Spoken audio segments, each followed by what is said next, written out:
Thank you everyone for coming, and thank you in particular to all of our speakers who've agreed to share their insights on this sprawling, or perhaps we might even say proliferating topic. So to begin on a personal note, one of the things that first attracted me to the Romantics as an undergraduate was the reputation of Romantic poetry as specifically associated with the natural world. And I suspect I'm not alone in relying on nature poetry or some such shorthand as a convenient summary when I find myself having to describe Romanticism in a sentence. As such, we might think that the connections between Romantic poetry and the life of the natural world would be so commonplace as to have simply become part of the landscape, as it were. Why then, you might ask, do we find ourselves gathered here to re-examine the specific connections between poetic form and biological form this evening? Well, to summarize things on a very broad level, whilst the conceptual connections between Romanticism, nature, and form might still feel familiar, our sense of each of these terms in themselves has, from a variety of recent critical perspectives, by now become so defamiliarized that any seemingly apparent connections between them are likewise reopened for examination. So by way of an introduction, therefore, I want to very briefly sketch how our understanding of these terms has come under renewed critical interest, and how this, far more than the conventional sense of Romanticism qua nature poetry, situates our interests for this evening. Let's begin with the big one, Romanticism itself. For our purposes here, I want to hone in on one particular stereotype, that of the passionate romantic experiencing nature through the wild, wandering passions and flights of imaginative reverie, set entirely apart from the dry and desiccated rationalism of the natural sciences and the broader Enlightenment, foreshadowing the infamous two cultures discourse encapsulated by C.P. Snow. Now, to be sure, this is a picture that comes attached with a powerful set of touchstones. Blake's contorted Newton, Keats's aversion to the irritable reaching after fact and reason, and perhaps most famous of all, Wordsworth's proclamation against murdering to dissect. But as a whole host of excellent recent scholarship continues to show, this is an image that obscures much more than it reveals about the Romantic period. Far from being opposed to the natural sciences, we now know that a fascination and studious attention to the explosive developments in fields from chemistry to geology to astronomy, and many more besides, was in fact far more characteristic than the outdated irrationalist cliche. Following on from this, the so-called romantic idea of nature as something set apart from culture or humanity, a tranquil and separable place into which one might escape, has likewise come under considerable suspicion, not just from within our own context of eco-critical reflection on climate catastrophe, but from within the Romantic period itself. Whilst the naturalized conception of the human being as a biological entity was in the Romantic period still some decades away from receiving its Darwinian rocket fuel, the sense of interaction, interdependence, and interpenetration between the natural and the human, disrupting both an untouched outer world of natural innocence and an autonomous inner world of human subjectivity, was something that it's fair to say the Romantics were acutely aware of. Finally, when it comes to form, recent theoretical developments, in particular Angela Layton's work, have encouraged us to move beyond the tendency to think of this concept as a prophylactic against historical and political context. Form is not something set apart from the world, but is in fact deeply woven into it.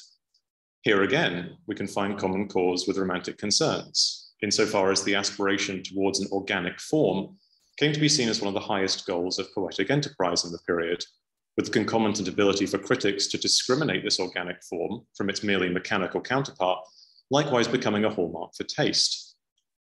Contained within this ideal, we find that same spirit of thinking about form as something that can, in ideal circumstances, fit into and flow from the world, rather than being something that stands out from it. So, having taken the considerable liberty of striding at great pace through the conceptual terrain at a very low resolution, I hope at least that the living resonance of our topic for this evening is at least now somewhat more apparent. By way of beginning to substantiate these hasty thumbnail sketches, I'll now hand over to Merrilees to introduce our speakers. Thank you, Tom. And a quick thank you from me as well to the BAR's digital events team and all our speakers tonight for making this exciting discussion possible. So I'll introduce all of our speakers in turn. So first we have Rowan Rose Boyson, who is Senior Lecturer in 18th Century and Romantic Literature at King's College London. She's the author of Wordsworth and the Enlightenment Idea of Pleasure, and with Tom Jones, editor of the Poetic Enlightenment, and author of a number of articles and chapters on 18th century and romantic treatments of smell, the senses, and air and atmosphere. She's currently a Leverhulme Fellow working on her second monograph, which is provisionally entitled The Shared Air, Atmosphere and the Right to Breathe in Enlightenment Britain. And I believe her talk tonight will be touching on those themes being developed in her current project. So over to you, Rowan.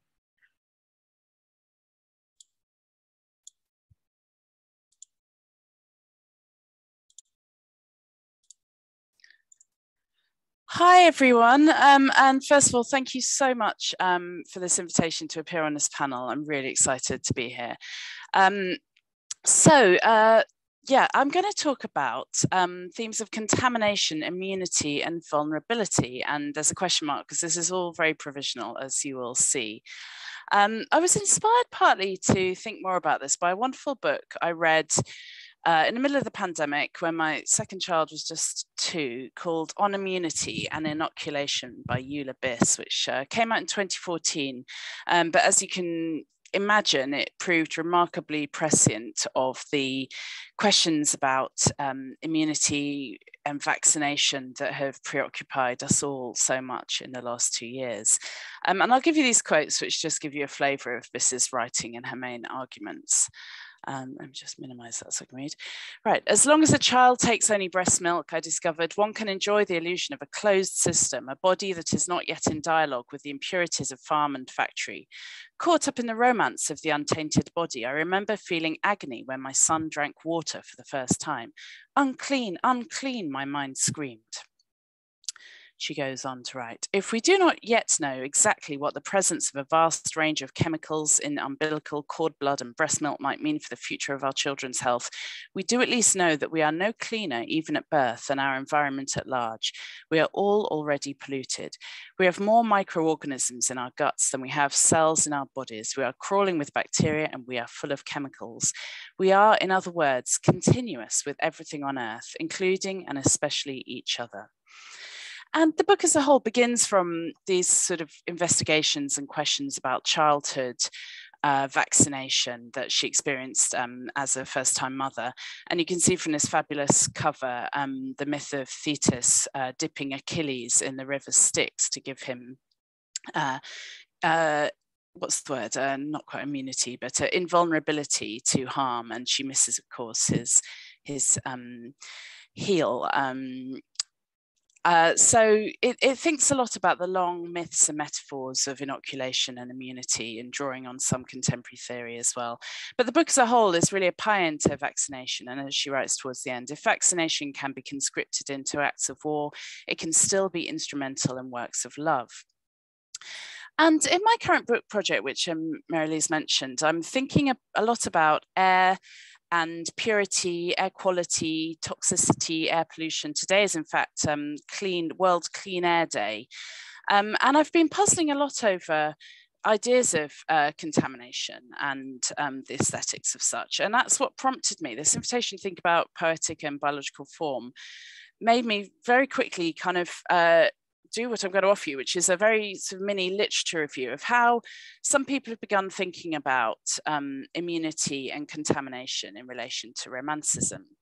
So I'm just going to sketch out very briefly some of the work that's been done on this. And I'll come at the end to a list of provisional ideas that we might want to take forward in our study of this in the future. I'll just change my slide.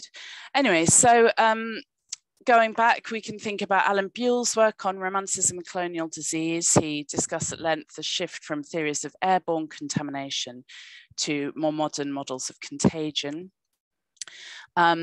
An article by Tim Fulford and Debbie Lee studied the history of Edward Jenner's program of vaccination, development of vaccination. Fuson Wang has written a couple of articles on Mary Shelley and Dickens. Amy Mallory Carney, who I'm going to come on to, wrote some very interesting articles on Wordsworth and Wollstonecraft.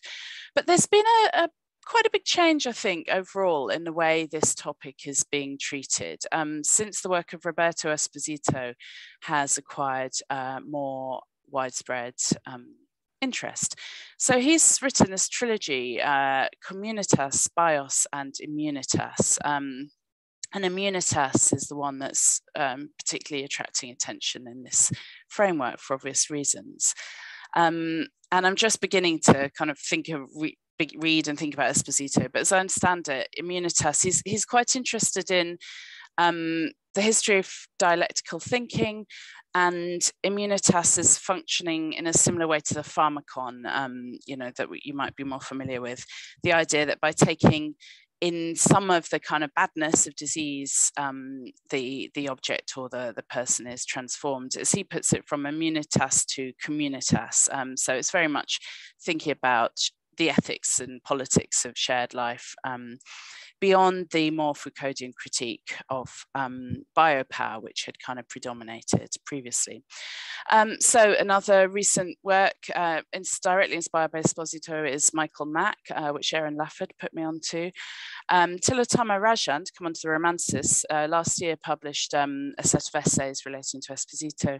And Robert Mitchell has written this very interesting book called, he's another Romanticist, called Infectious Liberty, Biopolitics Between Romanticism and Liberty. Again, last year. So you can see growing interest in this question of immunity. And just to kind of remind you of the interesting background of all these terms. So immunity is rooted in the terms immunis, not of service. So it comes from a legal definition and then shifts in the 17th century to a medical term. Contamination means literally contangere, touching with. It's also got a set of 18th century textual and philological uses, which I think could be quite suggestive. I'll come on to that at the end. Inoculation literally means inoculus, in the eye or bud. It comes from a grafting term from 1714 onwards, referred to the insertion of smallpox material into an arm. Vaccination is from vacca, cow. Variolation, which was the previously dominant term for vaccination, comes from pimpled and speckled, from which various derives. And the general brief history of this is that there was a tradition of smallpox inoculation, which took place widely in rural communities, the kind of milkmaids method, which was increasingly advocated by middling classes throughout the 18th century, up until Edward Jenner's purported discovery of vaccination in 1792. And Berkeley Coleridge died of a botched inoculation in 1798. So this kind of experience was close to the Wordsworth and Coleridge circle. Now, the other ways this topic's been thought about a lot has been in terms of the political metaphor of immunity. And this is related to Edmund Burke's thinking, both in the philosophical inquiry of our ideas of the sublime and beautiful, 1757, where he talks about immunity in relation to affect, whether tragedy can give us a kind of immunity, and he suggests not in the end. So this more kind of metaphorical and aesthetic idea of immunity, but as many people have written about, he also in the reflections on the revolution in France thought about inoculation and immunity in terms of the British national body politic. He writes, "We wished at the period of the revolution, and do now wish, to derive all we possess as an inheritance from our forefathers. Upon that body and stock of the inheritance, we have taken care not to inoculate any scion alien to the nature of the original plant." And there has been interesting work talking about the shift in attitudes to things like smallpox after the French Revolution, and an engagement with the metaphor of infection and immunity around the idea of French political ideas. The revolutionaries were referred to as a malady, disease, and influenza, which might enter into the British body politic.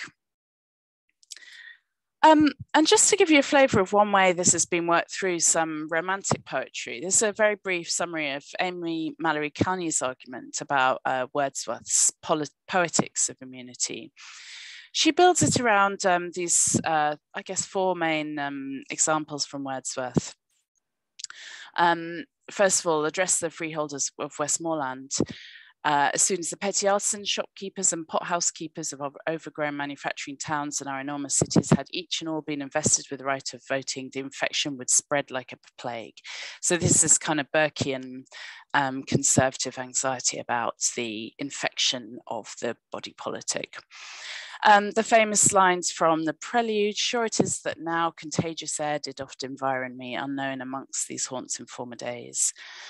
Mallory Carney thinks about the language of the 1802 preface in relation to the language of rustic life, adopted and purified as inoculating poetry and providing a kind of immunity to the excess of media and stimulation at large. And then she has an interesting turn to the much less read work, Musings ne Aqua Dependente, where she relates Wordsworth thinking about the immunity of rural life, in fact, this is the direct quotation, immunities of rural life, to his interest in Robert Bloomfield and his actual knowledge of smallpox vaccination. So an interesting argument I think it's fair to say, in a more or less Foucauldian vein, thinking about the investment, the sort of conservative investments of a figure like Wordsworth in kind of poetry as a force for kind of protecting national life and its kind of purity through this inoculation through rural life, which is also a poetic inoculation. So I do recommend her article on that and on Wollstonecraft, which I've also used for other purposes. But there's been a bit of a turn recently to, I think inspired by Esposito, to think more positively generally about the language of vaccination and immunity. And I haven't read the whole of this fascinating book, but just to give you a flavour of Robert Mitchell's recent work, Infectious Liberty, he's saying that literary critics have tended to approach biopolitics as a form of politics even more nefarious and pernicious than class conflict. My suggestion that 18th and early 19th century concepts of genius and literature emerge from a biopolitical matrix may thus seem like even more bad news, in the sense that this account would provide even more reason to remain ambivalent about or perhaps outright dismissive of these concepts. However, this is not the conclusion that I draw from the account I have developed here. Rather, I see in this account, and especially in Godwin's and Wordsworth's reformulation of the connection between genius and literature, grounds for both hope and for rethinking of the redemptive potential of literature. Both Godwin and Wordsworth suggest that it is in and through literature that one can approach populations as entities that have capacities for creating new forms.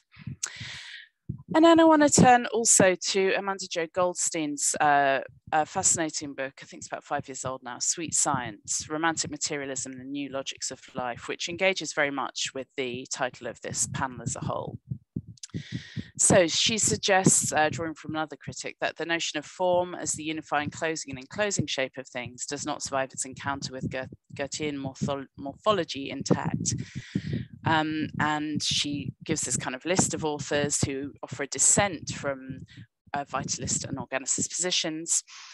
And what are the big issues for her? She says, at issue is the possibility of thinking life in ways that are less prone to cast those presently deficient in power as deficient in life, of keeping open a possibility that the logic of life, biology, bears important relationships to inorganic, physical, textual, and historical processes, and of ceasing to disdain the vulnerable transient body as a stain on a transcendent spirit. And those are quotes from Rousseau's voice in Shelley's On Life. Okay, I'm going to wrap this up. So where might we take these kind of ideas about immunity contamination? Well, we could think more about metaphors of immunity and contamination in poetry of the period. Well-trodden route, but one that I think is probably still productive. Might we want to think about the under-examined history of vulnerability, biological vulnerability, as opposed to the kind of strong and coherent life force and closed organic form, sharpened very obviously in the context of climate change. Goldstein says that the vulnerable biologists include Goethe, Jean-Baptiste Lamarck, Etienne Geoffroy Saint-Hilaire, John Thelwall and Percy Shelley. Who else might I like to ask you? Might we think more about the microscopic and soily? I was thinking back to my opening quotation from Eula Biss. She's very interested in this kind of bacterial mutual contamination. What about Barbauld on caterpillars, Janelle Schwartz's book Wormwork?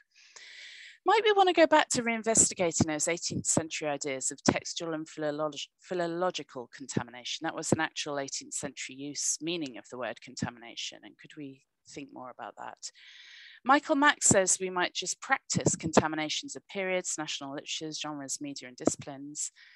Is this another way of rethinking hybridity? Might we achieve a kind of vaccination by reading beyond the canon, reading into the bad even, in this kind of pharmacon idea of immunity? We are all already polluted, writes Eulabis. I'm very interested in thinking about a kind of pollution poetics, the aesthetics of bad air, malarias, literally. And for me, air does remain a kind of fascinating theme for this. It's uniquely interpenetrating and a kind of common force. So those are some kind of suggestions for how to think beyond any kind of closed biology into sort of more interpenetrating type, as Tom already flagged we might want to. That's the end. Thank you. Thank you, Rowan. That was fantastic. What a wonderful set of generative questions for us to think about. I can really see how purity would be a really interesting concept for you, sort of being no cleaner than our environment being both literal and rhetorical. It's really fascinating. Right, so now we're going to hear from Nick Dodd. Nick is a postdoctoral fellow at the Leeds Arts and Humanities Research Institute. He completed his PhD last year, and his thesis investigated the phenomenological significance of sleep and sleeplessness in the poetry of Wordsworth's Great Decade. And this made a case for the importance of Wordsworth's sleep-honouring ontological commitments and his sleep-friendly ethics. He's currently developing his thesis into a monograph, particularly focused upon developing an account of Wordsworth's treatment of sleep in relation to the place of sleep and sleeplessness in 18th century thought and poetry more generally. And in addition to developing his understanding of Wordsworth's writing, he's researching different treatments of sleep and sleeplessness in Wordsworth's fellow romantics, Thomas de Quincey and Percy Bysshe Shelley. And I believe he's going to talk a little bit about Shelley today. So over to you, Nick.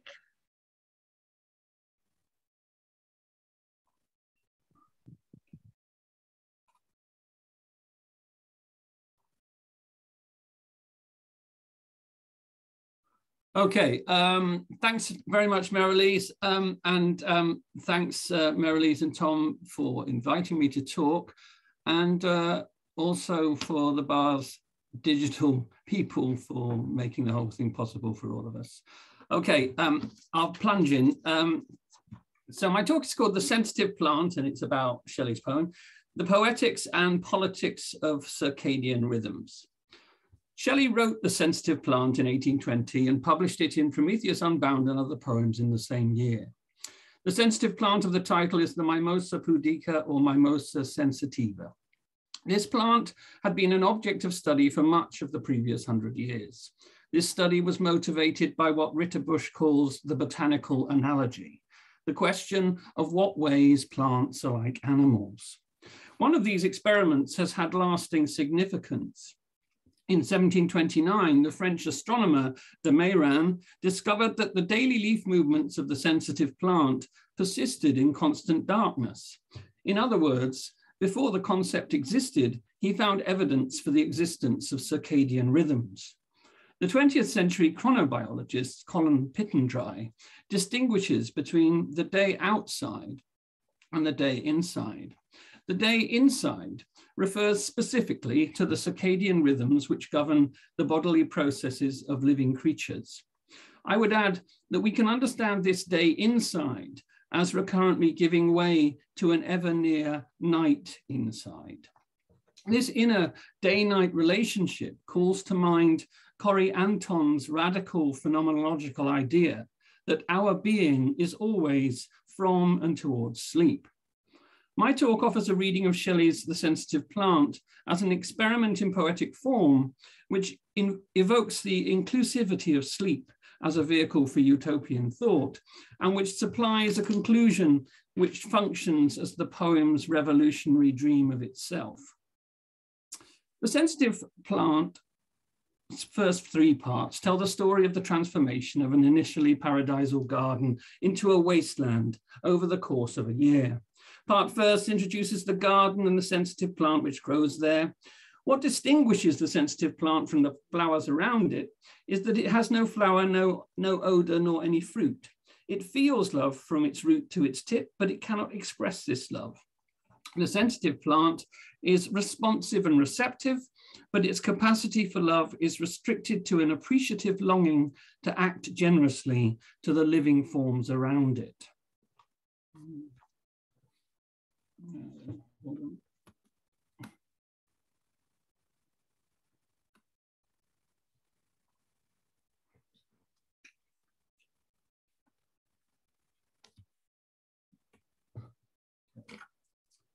The sensitive plant, which could give small fruit of the love which it felt from the leaf to the root, received more than all. It loved more than ever, where none wanted but it could belong to the giver.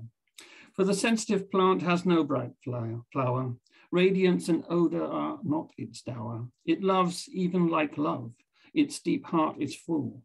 It desires what it has not, the beautiful.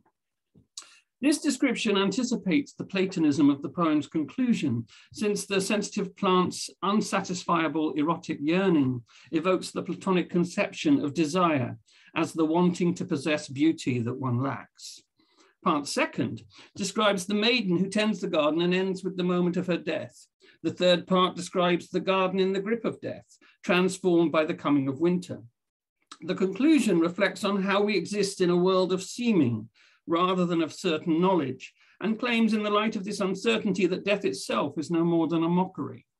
Despite things seeming to pass away, we are invited to believe in stable principles of being. The conclusion affirms that beyond the patterns of biological life, a changeless reality inheres in the aesthetic and affective categories of love and beauty and delight. Different biotemporal processes with distinct rhythms govern the progress of the poem. Winds blow, rain falls, rivers flow, the maiden tends plants, rotten plants corrupt the plants around them, light and night trigger responses from the living presences in the garden. The maiden supervises the plant's growth and tries to protect the flowers from the damaging effects of parasites. These biotemporal processes underline the interconnectedness of the elements in the garden. Shelley further emphasizes these interconnections with richly figurative language. Shelley makes use of synesthesia. The poem is particularly attentive to color, to weather, and to scent and odor. What we might call the co-ontology of the garden is a matter of mutual influence. The wind and the dew are recurrent concerns. The maiden regrets that her footsteps must press on the grass. The poem's dense weave of figurative suggestions is clearly evident in Shelley's evocation of the contrast between day and night. This contrast establishes that night and dream have a reality which eclipses the reality of day. Day veils the reality of night. It is as if the night of visible substance, the world of clear day, is secondary to the world of night. Shelley writes, "Each and all like ministering angels were, for the sensitive plant sweet joy to bear, whilst the lagging hours of the day went by like windless clouds o'er a tender sky. And when evening descended from heaven above, and the earth was all rest, and the air was all love, and delight, though less bright, was far more deep, and the day's veil fell from the world of sleep, and the beasts and the birds and the insects were drowned in an ocean of dreams without a sound, whose waves never mark, though they ever impress, the light sand which paves it, consciousness. Only overhead the sweet nightingale ever sang more sweet as the day might fail, and snatches of its Elysian chant were mixed with the dreams of the sensitive plant. The sensitive plant was the earliest, upgathered into the bosom of rest, a sweet child, weary of its delight, the feeblest and yet the favorite, cradled within the embrace of night. The references to time in this extract are richly figurative. Hours lag, evening descends, the night embraces. Michael O'Neill has pointed out that this passage suggests that fulfillment is haunted by a vision of fulfillment. He continues, in the weighted long-vowed line, and the day's veil fell from the world of sleep. Shelley's seemingly straightforward phrasing carries the enigmatic implication that sleep is not only an event at the end of day, but also the true ground of this undefiled paradise. End of quote. The reader seems momentarily to glimpse a different or higher or deeper order of reality.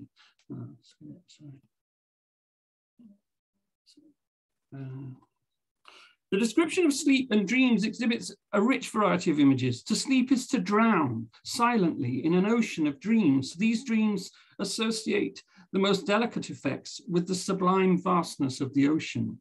Dreams touch consciousness with the most tentative tact, but also impress it with all the force of the waves of the sea. And the night's embrace, unlike the most ostentatious processes of day, even encompasses the sensitive plant. The night's maternal generosity and sleep's oceanic inclusivity signal a form of togetherness only partially embraced by even the most dynamic communings of the day. On the other hand, dark and isolating similitudes inform the poem's later imagery of winter decay, as we learn that complex relations coordinate the processes of destruction. Shelley invites us to understand nature's destructiveness working through the force of the wind, the stiffening cold, the smell of a child's decaying corpse, and the mercilessness of the wolf. And a northern whirlwind wandering about, like a wolf that had smelt a dead child out, shook the boughs thus laden, and heavy and stiff, and snapped them off with his rigid grip.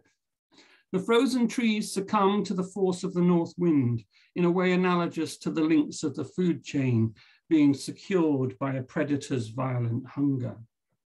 The conclusion reveals the possibility of a deeper reality than the death and decay-marked world of part third.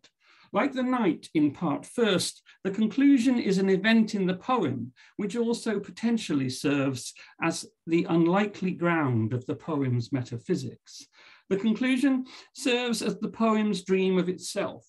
It opens the possibility of a realm of aesthetic and affective inclusivity, which transcends the poem's earlier biotemporal arc. Anthony Howe suggests that the intricate interplay of Shelley's imagery demonstrates the poet's magnificently undulating dynamic sense of what knowledge and thus what philosophy might be.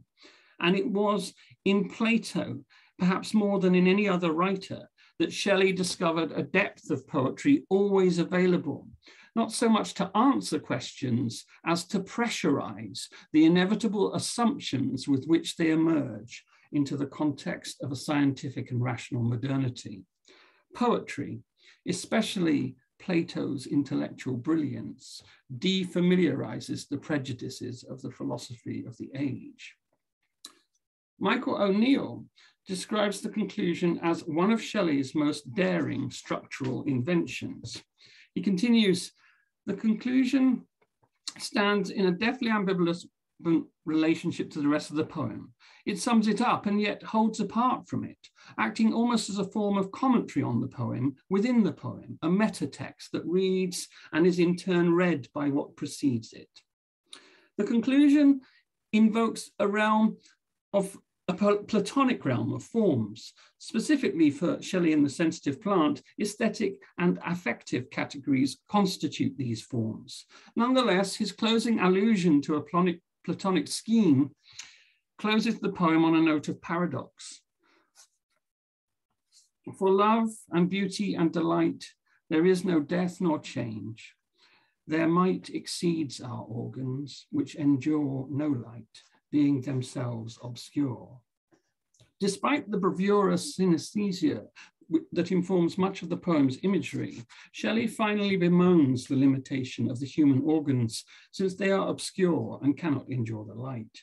The paradox here that we may derive comfort or even inspiration from forms which are too mighty for our light-averse powers of apprehension has a dialectical affinity with Shelley's claim in A Defence of Poetry, neither the eye nor the mind can see itself unless reflected upon that which it resembles. In his essay, Shelley argues that poetry is the mirror in which the mind can see itself. In The Sensitive Plant, his claim is much more elusive. Poetry can provocatively indicate a reality that tantalizes us, since we cannot securely perceive it or hold it in mind. When Shelley was writing, a modern conception of biology was replacing the older natural history. A new conception of life was starting to dominate scientific speculation. The 18th century approach to knowledge through analogy had lost its authority. Erasmus Darwin's poetry provides Shelley with imperfect models for his experiment in The Sensitive Plant. Shelley follows Darwin by using an analogical approach to natural history to create a metaphorical exploration of political anthropology. However, Darwin's poetics lack the creativity and radical commitments of his political thought. Shelley's conclusion stands in place of the notes to his own Queen Mab and the notes with which Darwin consolidated the scientific insights of his long poem in the 1790s. But Shelley's conclusion stands in place of explanatory notes. It offers no elucidating evidence nor any corroborating authorities to secure the poem as a clear contribution to knowledge, and it pointedly resists demonstrating the poem's rational coherence. Instead, the conclusion serves as a tentative rallying cry. Although our organs cannot endure the light, perhaps they can fleetingly apprehend the unchanging permanence of love, beauty, and delight. Shelley subverts his cultural inheritance by reclaiming it as poetry. He responds to natural history just as he responds to Christian thought and classical myth by animating, dramatizing, representing, echoing, and refiguring it. Shelley revisits received knowledge in his poetry, but he ensures that this poetry cannot serve as resource for the ideological justification of existing structures of power. For Shelley, there is also a political time, which might free itself from Burkean conceptions of tradition and custom as unchanging natural patterns. The poem's conclusion works as a self-conscious metatext, and with its platonizing close, The Sensitive Plant keeps open the imaginative possibility of a revolutionary moment which might inaugurate the always overlooked but always available possibility that people and the natural world may exist together, upheld by shared love, beauty, and delight. Thanks very much. That's where it ends.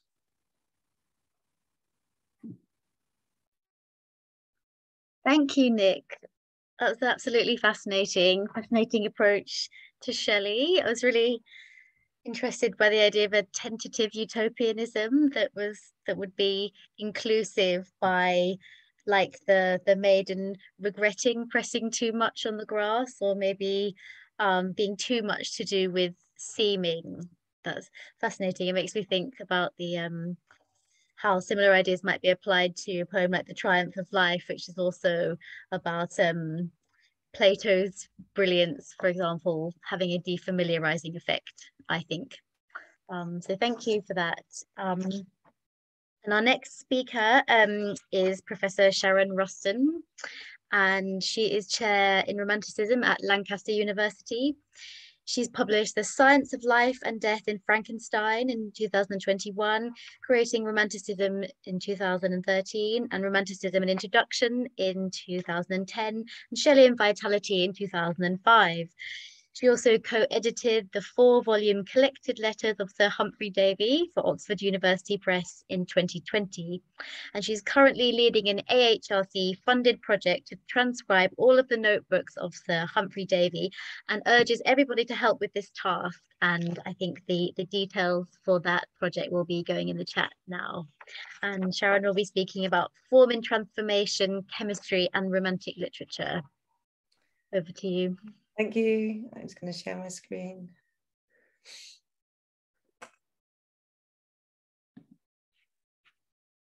Hang on one second.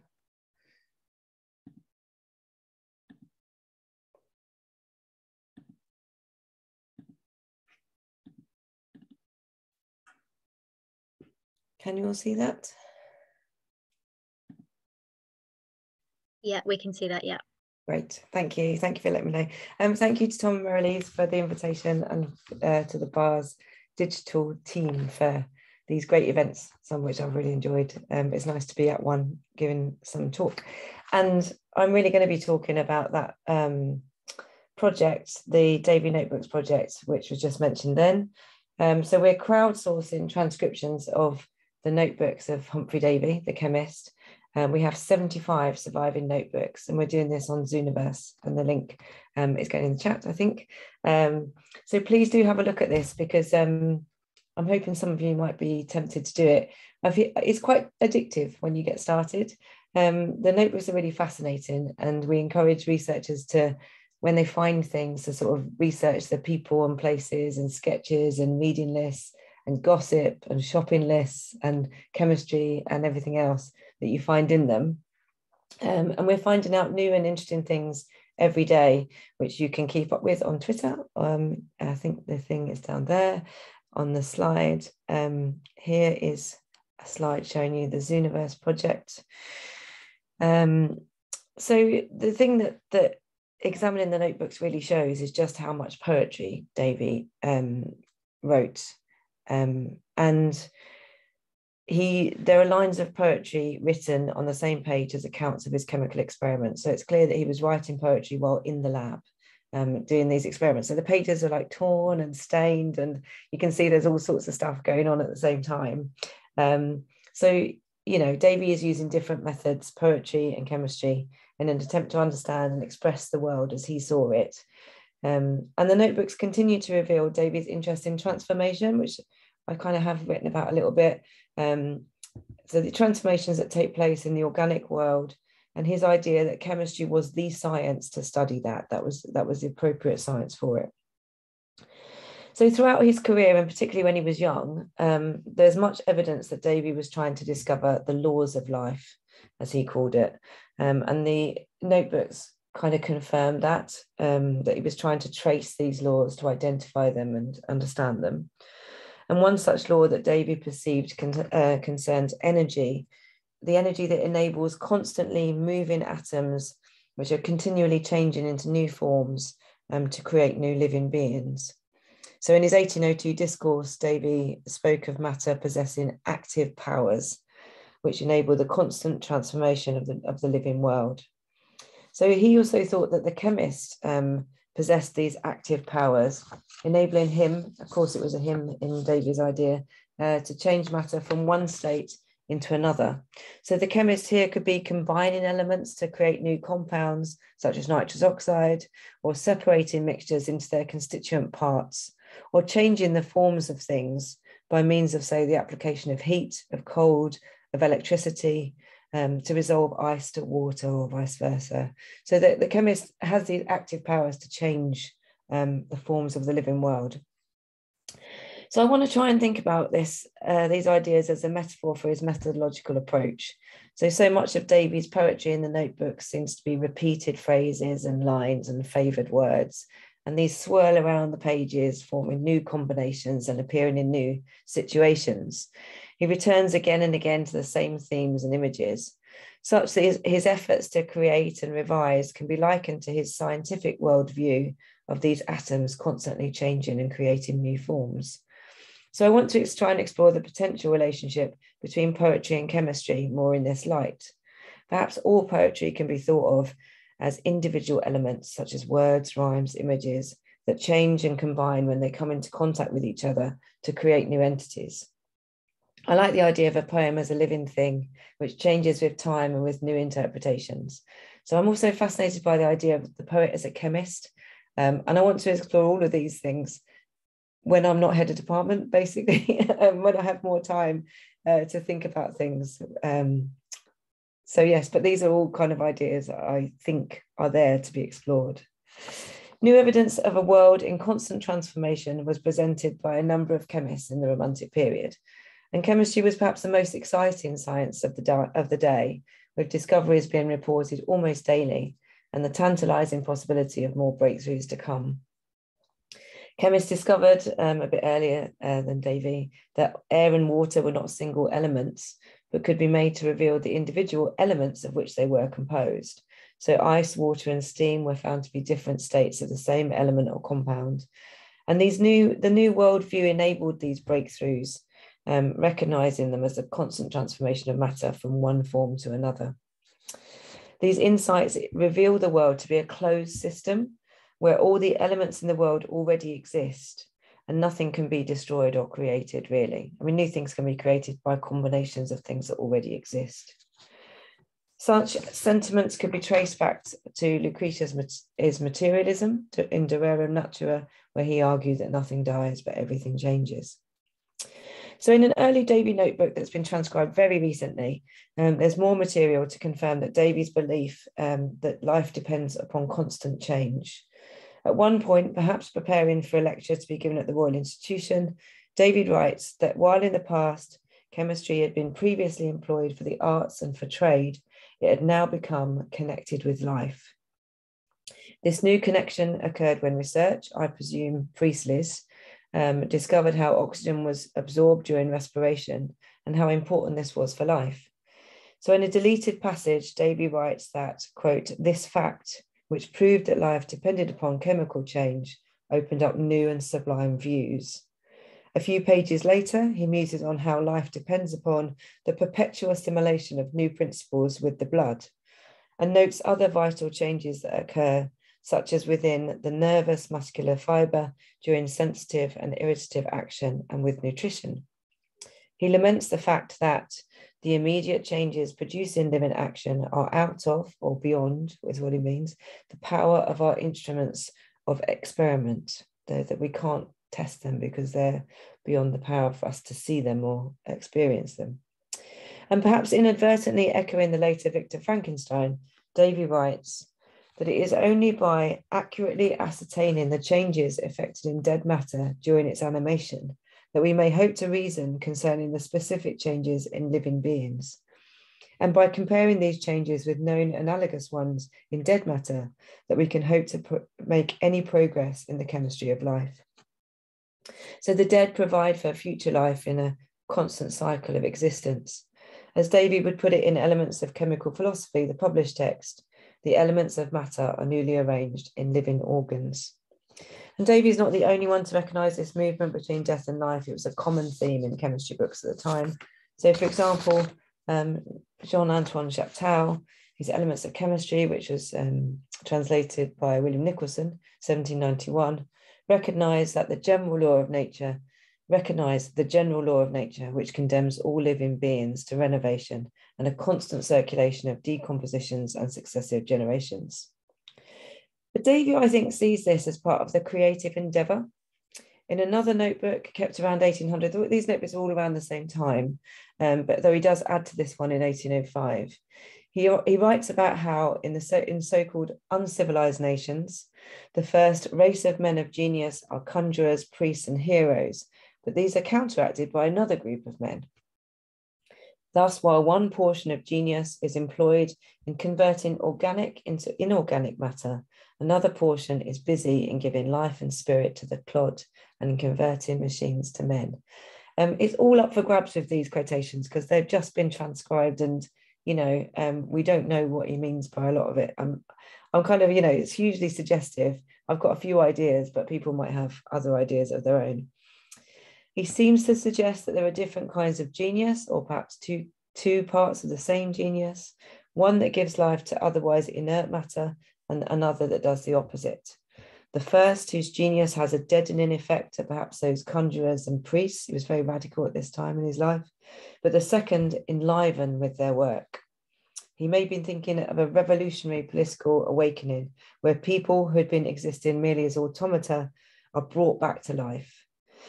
It's a commonplace, of course, to think about sculptors or artists bringing things to life with their work. And he may also be thinking here about how thoughts, if thoughts are to be considered organic, which is incredibly interesting if that is what he's thinking, are converted into the inorganic pages of the text. And of course, those pages of the book were once themselves organic in the form of leaves.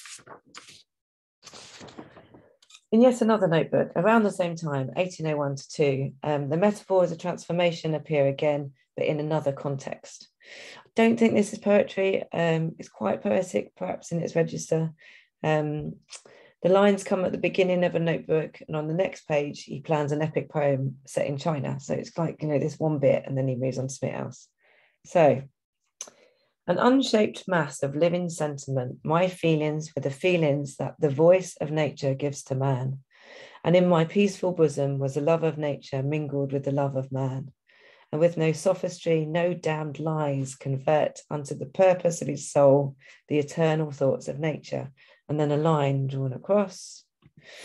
To me, no shaping intellect had given the everlasting laws which her sons the many days of pleasure yours, as often in the shapings of his mind, the renovated thoughts of former days awoke the pleasant feelings, and he saw bright and obscure, as in the feverish dreams of future greatness, all the mighty past. So I think he's writing as a character here, but it's quite, it could be autobiographical too. He often does that. He often has characters that bear an awful lot of similarity to Davie. I'm not sure whether the horizontal line signifies anything, but the passages seem to be quite related, almost like maybe it's another go at the first bit or something. The extract's very Wordsworthian. Of course, he speaks of himself, if it is himself, as an unshaped mass of living sentiment, but his feelings come from nature. He existed in a calm state with the love of nature and man mingled in his breast in a tranquil manner. Then he gets annoyed at the idea that the eternal thoughts of nature might be converted by sophistry and lies for spurious religious reasons. In the second section, he seems to compare himself to another who has the benefit of a shaping intellect and who is able to see the glories of the future and the past equally. Even though he is capitalized, I don't think Davie is referring to any higher power than he just did that. It's one of the idiosyncrasies that you learn when you're transcribing him. Every he is capitalized pretty much. I think everyone that I can think of. So that is not God, I think, that he's talking about there. I think he's saying that the everlasting laws help to shape the mind of this unnamed man, perhaps him, who is different from the eye of the text, who is Davie, perhaps. I'm sure there's much more to be said about these passages, and people might have ideas about them, which I'd love to hear. We've got about half of the notebooks transcribed so far, so we've got a load more work to do, and eventually we'll be able to search right across them, which will be amazing. There'll be no doubt other interesting passages to compare them to. But I hope just to have whetted your appetite a little bit, so you might go and transcribe the notebooks yourself and find your own amazing things in them. These notebooks give us an insight into Davie's mind and his creative process. He's much more experimental in the notebooks, and comments are much less guarded than in his published works, as you'd expect in this kind of private form of writing. The notebooks confirm an interest in the idea that living forms are continually transforming into new and unlooked for combinations, and that the mind works in similar ways, shaping the future and past into one coherent whole. That's me. Thank you very much. Thank you, Sharon. How exciting to get an insight into all of these new thoughts from Davie that are just being transcribed. And thank you for giving us a very strong sense of how biology is really very literally informing aesthetics in this period. And I'll be very interested to hear how your thoughts developed about how all of these things about new forms of energy are sort of become metaphors in his own writing as sort of repeated phrases. So that's really fascinating. And so now we're going to move on to our final speaker, Richard C. Shah. He is Professor of Literature and Philosophy at American University, Washington, D.C. His most recent monograph, Imagination and Science in Romanticism, was published by Johns Hopkins in 2018, and this book won the Jean-Pierre Baricelli Prize that year. Together with Joel Faflak, he has co-edited Romanticism and Consciousness Revisited, out in August of this year and published by Edinburgh University Press. And this volume considers how the last 5 decades have changed everything we thought we knew about consciousness and what this might mean for a return to the problem of consciousness within Romantic studies. And today he seems to be thinking about biology, agency, and form. Thank you, Richard. Thank you, Tom and Merrilee. I consider here how and why organic form facilitates in the Romantic period thinking about life and agency. To get a handle on this problem, we must first come to grips with why life and agency were so tricky. First, Jessica Riskin notes that the founding principle of modern science eschews the attribution of agency to nature or science, but this eschewal has always been difficult to maintain within the life sciences because mechanism cannot explain reproduction and especially the creation of new forms. Exacerbating things is the fact that mechanism was the gold standard of scientific explanation, and the best that Kant and Blumenbach could do was to think about life as a kind of purposiveness or formativeness. Life seemed more than mechanical. How to explain reproduction as the forming of something new? Kant dodged this question by framing purposiveness as a regulative as opposed to a constitutive idea. It was a concept necessary to have a biological science, but not necessarily real. Enter organicism to connect mechanical part to a whole that is larger than the sum of its parts, and to introduce the concept of formal emergence. Second, in the 18th century, perhaps because of the scientific status of mechanism, Lamarck proposes the radical idea of self-making and self-transforming machines, but this is to make life and form cross the human-machine boundary. Lamarck, of course, not only helped to coin the term biology in 1802, but he believed that minerals were the waste products of organic life, and thus the organic gave rise to the inorganic. By 1797, Lamarck would simply equate life with organic movement, which begs the question of how organic movement is different from physical movement. Stephanie Engelstein considers the development of organicism in the 1790s as a boundary concept, navigating teleomechanism and preventing any clear distinctions between body and force. In his tracing of how machines become organicized in the period, John Tresch underscores the movement of agency across this boundary. If mechanism models agency in terms of linear causality, likened to a turning of a machine off or on, its cost is that humanity looks more and more like a dark satanic mill. To wit, Blake's driven Eurozenic plots, where the relentless action is inversely proportional to anything like progress. Perhaps this is why Blake names the poet Loss. Organic form proved so useful to literature and science because it was a placeholder that facilitated a relay between mechanism and purposiveness, outside and inside. This relay defined and contained questions of agency, creativity, and life within form, here understood as the very interface between outside and inside. Joseph Henry Green, for instance, refers to the, quote, shaping energy of form, but where did that energy come from? And was the energy the border or what the border contained? Form could thus become the proving ground for agency to manifest itself, while simultaneously providing multiple ways, including energy, to enable life to tether structure to function. Scientifically, life becomes surplus mechanism, but could this surplus be more than a trope, or was the trope the onset of being? From the vantage of literature, form requires something to push against, and structure is often that very something. This relay was more crucial given Kevis Goodman's argument that the pathology of the time moved beyond mechanism because the complex recursive interactions between organism and environment. Goodman, however, raises the question of the degree to which situatedness cancels out mechanism or simply demands more nuanced versions of it. Carl Filio traces the rise of the term organization within the biology of the period. As both noun and process, organization enabled form to become organic and thereby to situate life at the border between out and inside, even as it exteriorized life into structure, allowed function to stem from structure, and enabled structure to function as cause. In this view, Romanticism was hardly committed to a reductionist formalism that sought to make form substantial. It couldn't be. Rather, biology's gift was chiasmus, the ability to defer substance into organization and to enable dynamic form to deliver dynamic content. Marjorie Levinson's distinction between formalism as that which requires a structural result and formation as a dynamic process is helpful here. Organic form wants to offer both at once.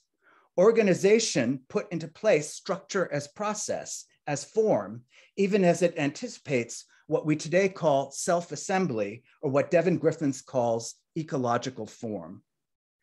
Third, because human beings do not create themselves, agency, personhood, and creativity are problematic. The thrownness of the human condition and the blindness of creativity to consequences belies the agency of personhood.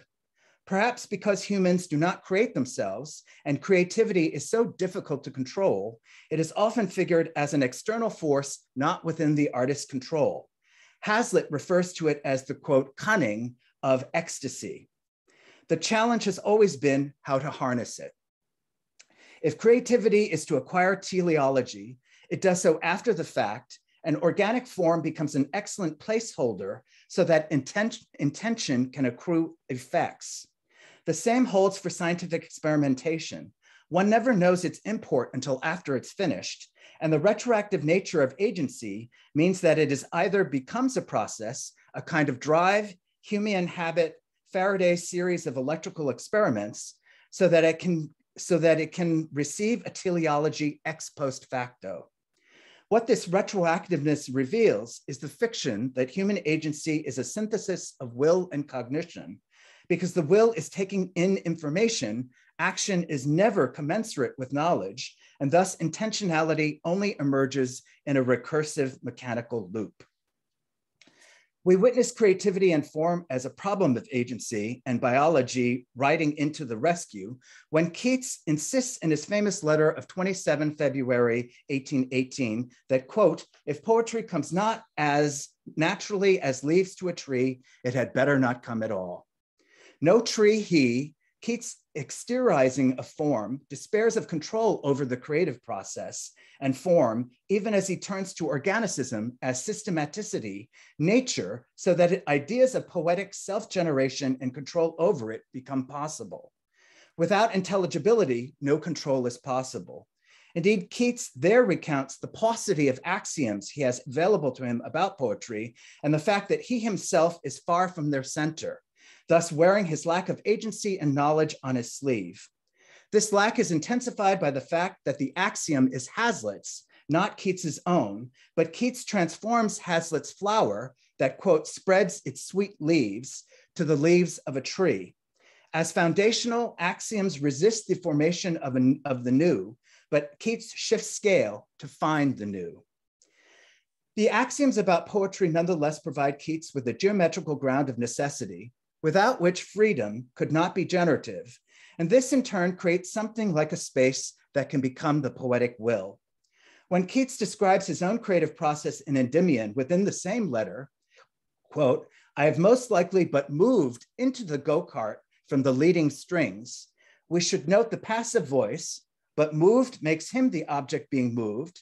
The gerund form of leading implies that he is led by the strings, not leading, a fact underscored by Keats's self-portrayal as sitting in a go-kart, perhaps impelled by nothing more than the energy of his proliferating and jammed rhymes. Keats thus turns to biology to provide the energy of his proliferating and jammed rhymes. Keats turns to biology to provide the go-kart, the go to the cart he sits in, prefiguring a fair wrought car easily rolling so as to scarce to mar the freedom of three steeds of dapple brown.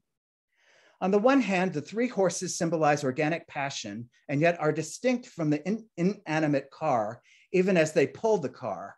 On the other hand, there is a frictionless movement facilitated by the WD-40 of enjambment.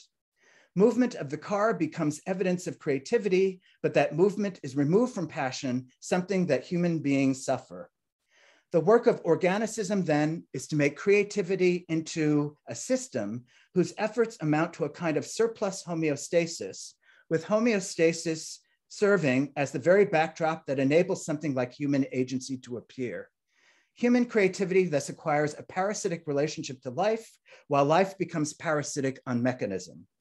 The result is that what is in fact groping in the dark becomes a kind of intentionality.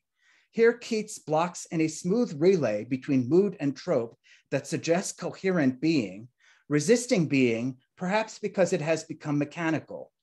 This is why the go-kart is described as, quote, fair wrought, but in the third person, as if Keats is simply a witness to his own creativity, but wrought is in the past tense. Creativity, then, is something suffered, mechanical, yet somehow harnessed and vital. When Mihaly Csikszentmihalyi describes the creative person as being overtaken by flow, he updates the romantic ideal of biological form in terms of what Devin Griffiths calls an open system that somehow maintains shape despite the vagaries of contingency. For our purposes, flow is at once an alien other that must actively be suffered so that creativity can be immersive, yet somehow keep out distraction.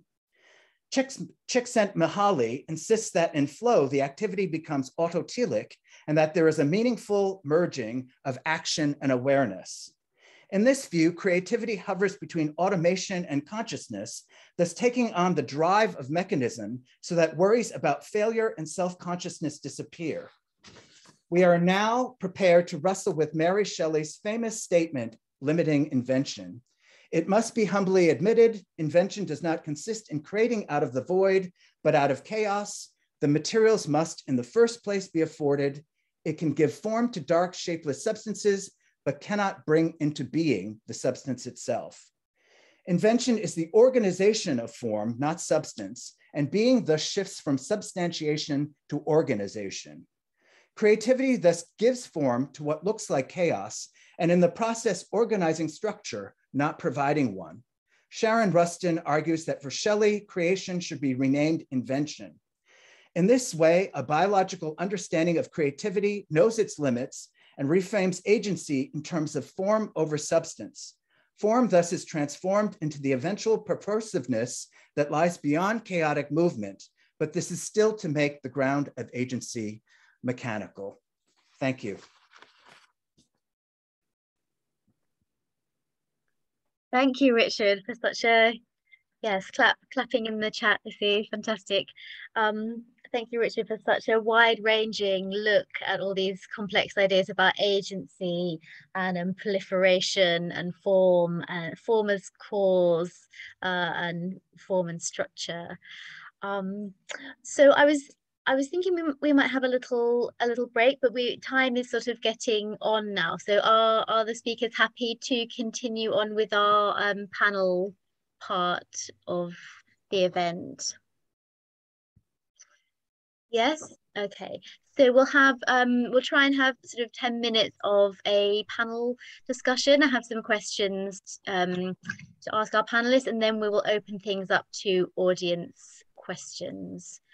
So the first question that we have for you is in transposing the biological form into the realm of the poetic, it is tempting to focus on dynamics of growth, evolution, and development. However, theorizing the biological form also necessarily involves some confrontation with notions of expiration, death, and decay. What avenues are open to us as romanticists for understanding these themes within a poetic register?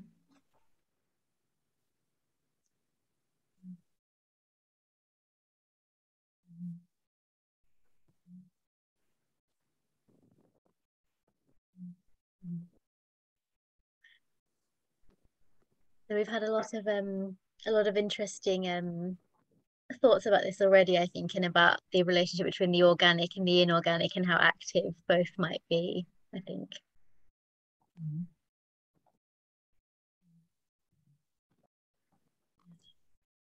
Sorry, I'm terribly hot and bothered and kind of starting to flag a lot of these complex questions. But I think, yeah, I was very interested in the question of vulnerability, and I guess that's very close to what you're getting at, thinking about death and decay. And I don't think I really kind of got that quite across in the talk. But I suppose vulnerability,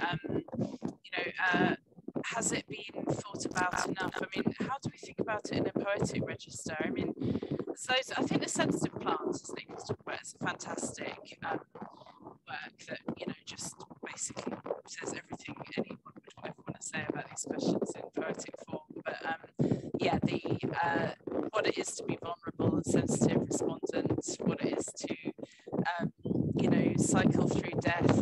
and how death is a form of, you know, from a Lucretian point of view, it's just a kind of exfoliation into new forms and new starts. So there's a kind of strong line in Romanticism, which I think, you know, Amanda Jo Goldstein and many others see as dating back originally to Lucretius, which is that, you know, if you understand the body as, you know, made of bits and atoms and films, death and decay is a full part of life, and, you know, is only a kind of, we are always sort of merging with others and with the environments that we're in. So I think there's many ways that Romanticism really does touch on that very interesting question you posed.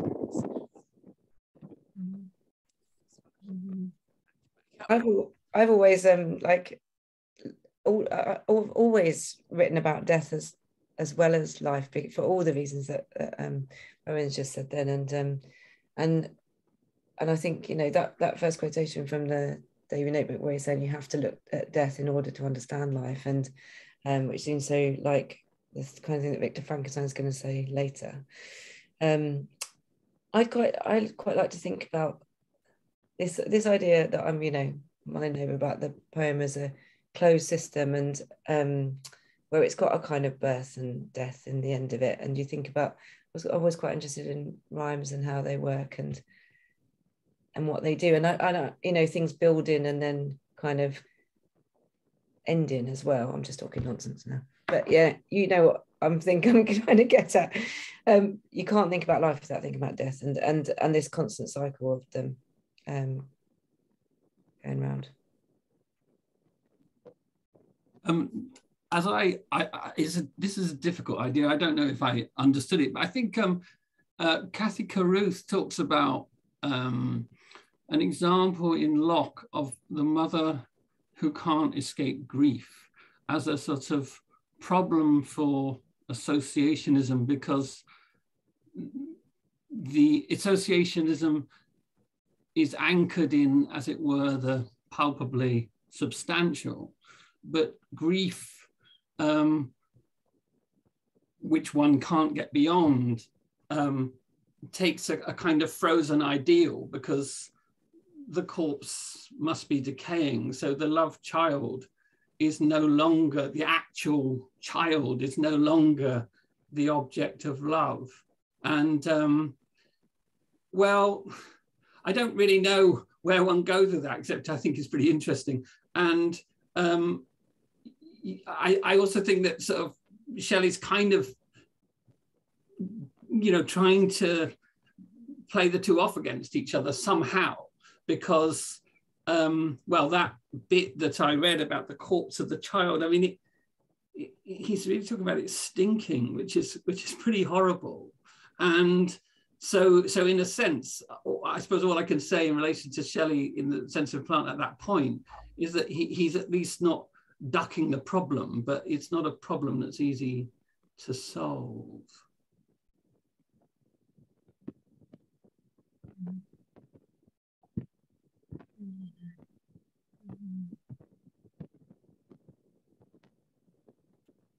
If there's other thoughts on that, let me know now. Otherwise, we'll move on to just one more question before we open it up to the audience.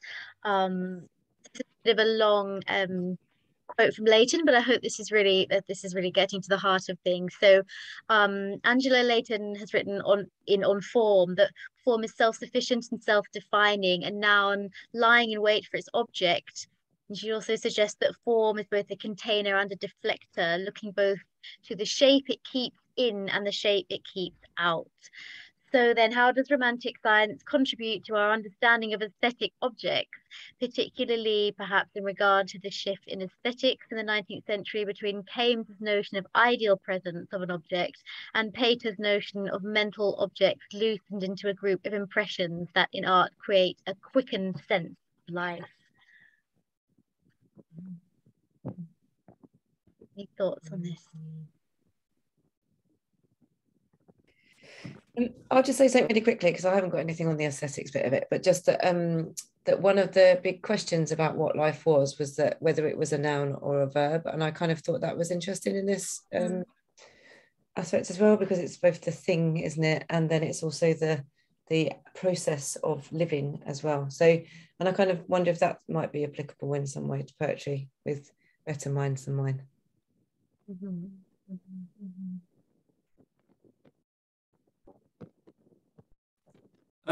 Yeah, well, I suppose what I would throw into mix is something to do with, well, just a really interesting observation of Harold Bloom's, where he suggests that rhetoric, the categories of rhetoric by the end of the 18th century have become sort of categories of psychology. And there's this, so that, and it's also happening in aesthetics, this idea, which is kind of implicit in the question, but it goes on to Pater, but you know, that initially the concern with the sublime is that it's a matter of an object. Well, first of all, it's a rhetorical thing, and then it might be an object, and then it's an inner state.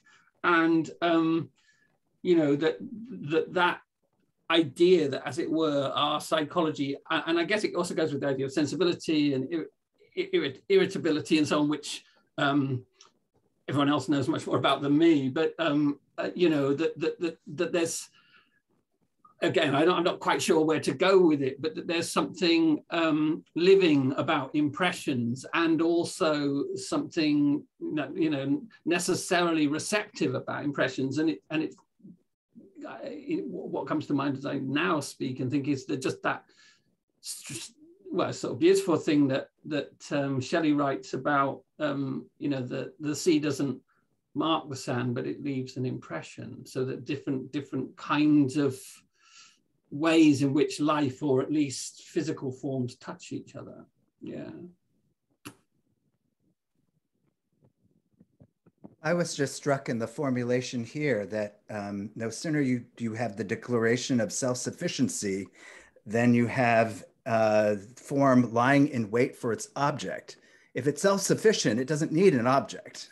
And so it strikes me that object-oriented ontology is so forceful now that we can't think of things without their objects.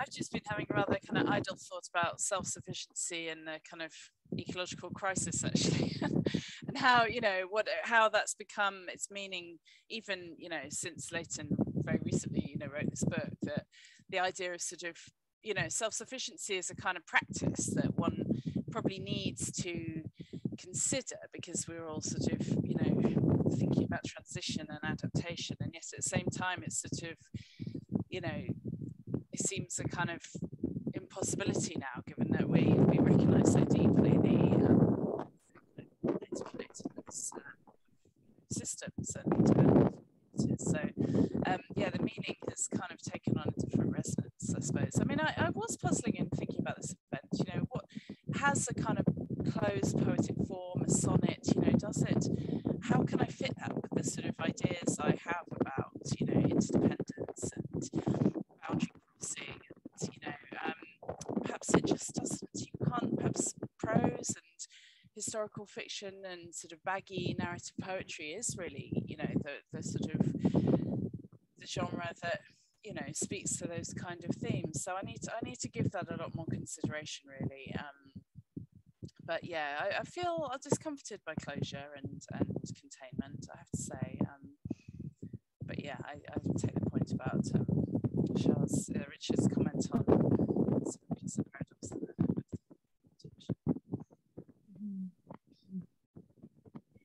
Yeah, fascinating. Yeah, ideas of sort of the movement from closed systems to more open systems. That's what's so important about this period, I think, in general, as Sharon was saying, that this is where we get these kind of movements happening. That's why it's so relevant today, I think. So it's almost 25 past. We just had a couple of questions in the chat so far. The first one was a very specific one to Nick, and do we know if this is from Anna, do we know if Lord Byron also suffered from sleeplessness? I wish I could answer that question. I can't tell you the answer to that. It would just be a guess. Byron is not someone I've studied extensively. I hope if I live long enough. Yeah. I've never come across that in Byron, but I'm not an expert on him either. So if anybody knows that, they can put that in the chat. You know, I mean, there is the, you know, I'll go no more a roving, which is you know, I think ultimately quite sleep friendly. You know, the idea that as it were, because I'm quite interested in you know, that, as it were, conflict between a prizing of energy and wakefulness, and then a cherishing of sleep. And I mean, and I think actually that you know, Byron in that poem is kind of tapping into perhaps amongst other things a sort of Stoic opposition, where you know that you know that sort of effort and you know, the ability to stay awake with nature marks the sage, but you know, maybe Byron is kind of running against that, yeah. But I'm not qualified to say. I do love. I'll go no more a roving, but. Do you not wonder, Nick, whether Byron thought there might be best things to do with the nighttime than sleeping? Yes, absolutely. But then there's something beautiful about that poem, because it's kind of like, well, I mean, I don't want to go too far with this metaphor, because obviously there's, you know, the poem's very close to this, you know, but I'll just say this, that he thinks perhaps it's he can't stay up any longer. Yeah, Matthew's saying in the chat, I think he stays up to write She Walks in Beauty. And I think his ability to write till 2 o'clock in the morning was something that made Shelley very jealous, if I recall. And Anna's now saying in the chat, I asked that only because Dr. Polidori studied this phenomenon of sleeplessness, and so being a doctor, maybe even Byron, that, and maybe there's some relation to vampires in there somewhere. Yeah. So we had another question from Michael, and he's saying To Autumn by Keats, a greatly vulnerable or an invulnerable poem, or both. Anybody have any thoughts on that one?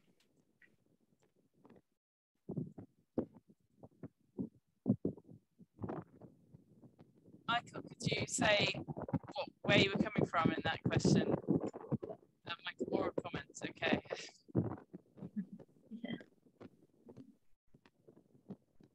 Hi there. Yeah, thank you for even bringing it up, but really a bit more of a question, just riffing off of the issue of kind of decay and death, and then always wanting to bring a little more Keats into the conversation. So if there's any reflections, great, but no pressure. Thank you.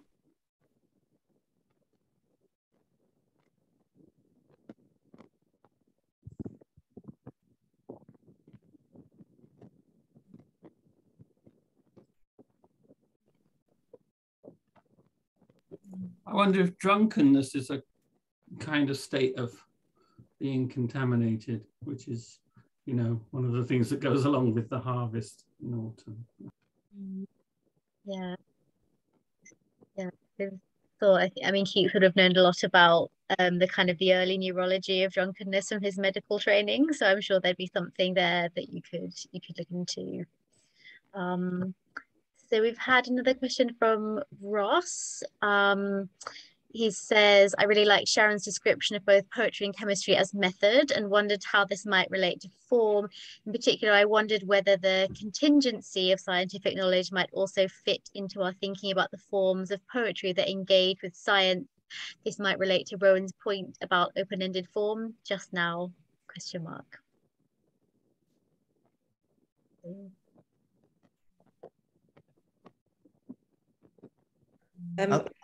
Ros is short for Rosalind, I think. Oh, okay. I think that's right.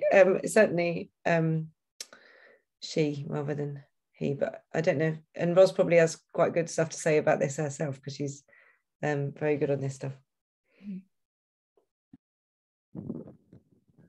I'll just say something quickly about method, right? The danger of method is it becomes formulaic, it becomes algorithmic, and therefore it is bereft of creativity. So the method can't do all the thinking, right? The fantasy is that the method is going to do all the thinking, but the method can't do all the thinking. Otherwise, all you have is mechanism.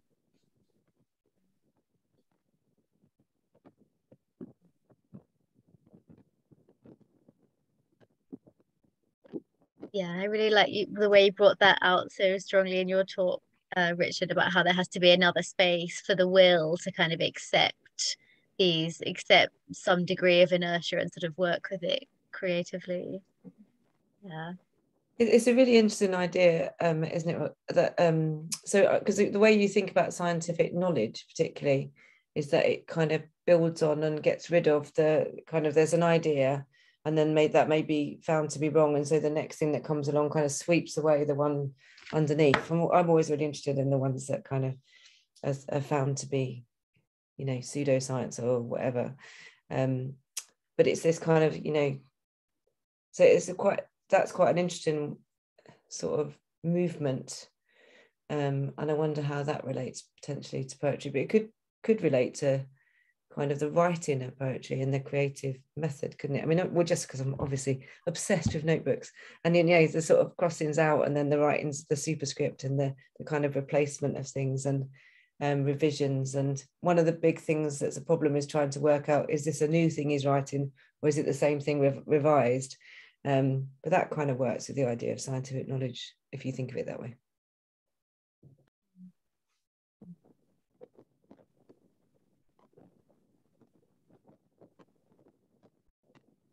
Yeah, Tom saying in the chat feels fitting with Wordsworth's tendency to talk about so many of his poems as experiments. Yeah, and also like the waves on the sand in the triumph of life. We've had that a few times, that idea of things pressing on you and how things relate organically to each other and press upon each other.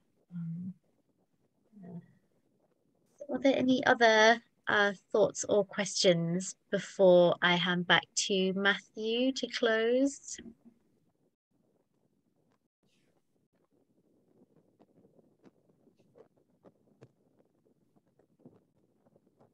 No, well, thank you, everybody. I think we'll stop there. We've managed to finish at exactly 6:30, which is good.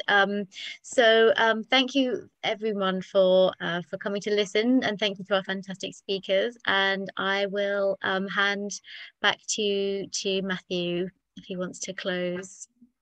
Yes, I can just thank you and to thank our speakers again. Please do applaud or use other emojis as you please in the chat, or even appear and applaud on camera if you would like. Thanks very much for attending this series. Thanks to all our speakers. We will probably be doing some sort of continuation of the BAR's digital events next year, but we still have to organise that, so wait for notices in due course. In the meantime, if there are events you've missed, they are all on our YouTube channel, to which this one will be added probably sometime in the next few days if you want to catch up with anything. So thank you all for coming. Thanks to all our speakers, and see you in the next academic session, or at BAR's in Edge Hill later in the summer.